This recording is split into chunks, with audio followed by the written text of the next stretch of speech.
and it is time for some big boy power on the FL5. We finally got our hands on 4 pistons, drop-in cams, which are the TR2s for the K20C1. These made some great power on the FK. It's time we blow that onto our FL5 and really hopefully to make up the mid-range and low end, and also probably gain a little bit on the top end too. But if you don't know who 4 Piston is, well, you can find them one or two ways. Go on their website, see everything they've done from K series, B series, all of that, or look at the leaderboards and you'll see their name at pretty much every record for import, like Honda Acura drag racing and road racing and type-attack and so on and so forth. But the cool thing about these cams is Daniel at Powermetric, we already tuned a couple FK8s with them, and we recently just got done helping Spoon, and he dialed in their car, which has a 4-piston engine, which also includes these cams and a sequential tuned on Hondata FlashPro. So that got dialed in, making really good power. But the difference with our Type R is we have the PRL P700 and the Hondata fuel system, so we should definitely make a lot more power. But I'm not trying to do anything like super crazy like I did with the SI. This is just something that hopefully gives me just something really good for the street, and then obviously on the weekend we go to Global Time Attack or any Time Attack event, hit up the road course and have some fun.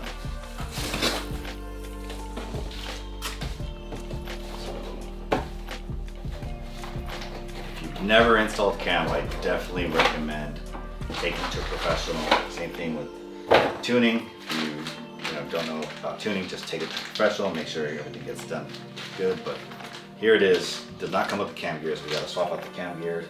Time to tear apart the FL5 and slap these things in.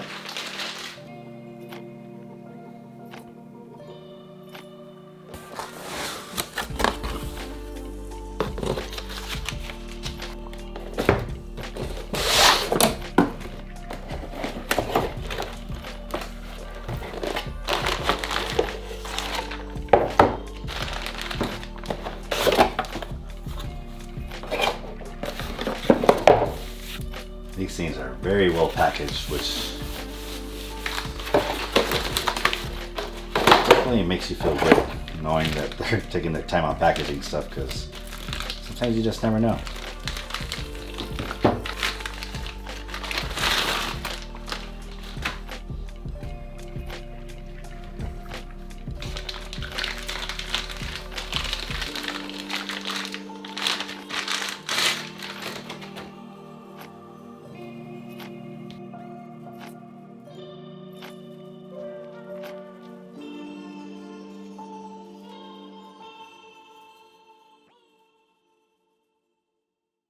Valve cover is coming off for the first time. It is officially a broken seal on this FL5 engine.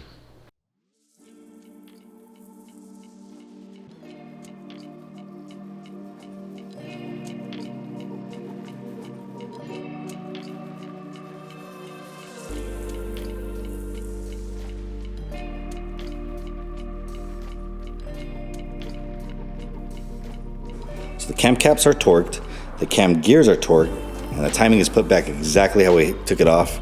Now time for some more Torco engine assembly lube and just triple check everything. It is a bigger cam, so we are gonna check the clearances on the valve adjustment, and then we should be good to go to put the valve cover back on and bolt everything back on and throw this thing on the dyno. But so far the installation is pretty straightforward. Honestly, the cool thing about the 4-piston TR2s, which is a drop-in cam, it is a direct OE replacement. And so are their other cams, but the difference with their other cams, because of those bigger lobes, you will need different valve train that could actually handle how aggressive those are, just to keep things simple, not get too technical with everything. But in short, with their other cams, you do need upgraded valve train so that it could handle the much more aggressive cams. But with these ones, it's optional. Obviously, we're still using stock valve train, and it is a true direct OE replacement, which makes this really cool. Honestly, it's, we've installed a couple here, tuned a couple through Powermetric, and finally we're putting it on our very own FL5. So as always, we kind of know what to expect, but it's always exciting when you're doing it on your own car. And obviously we have different mods compared to others. As far as the FL5s go, not many people have a setup like this yet, so excited to share this with you guys.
Yeah, so like, I mean, the area under the curve, torque peak for peak is like anywhere between 28 to 35 horsepower. I mean, horsepower, torque more. Horsepower is like anywhere between maybe 20 to 25 more. Just looking at the area under the curve, the biggest thing is the mid-range. Yeah. And I'm still not really done yet optimizing that. Still can optimize the VTEC point, stuff like that.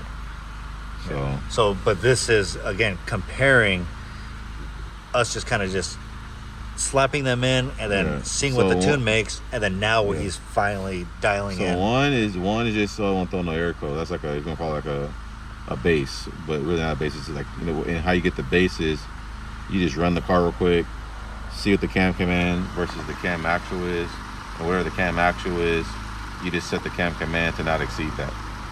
Yeah. And then that's what that is. And then actually tune the cam. That's where you see the real magic of these TR2 cams.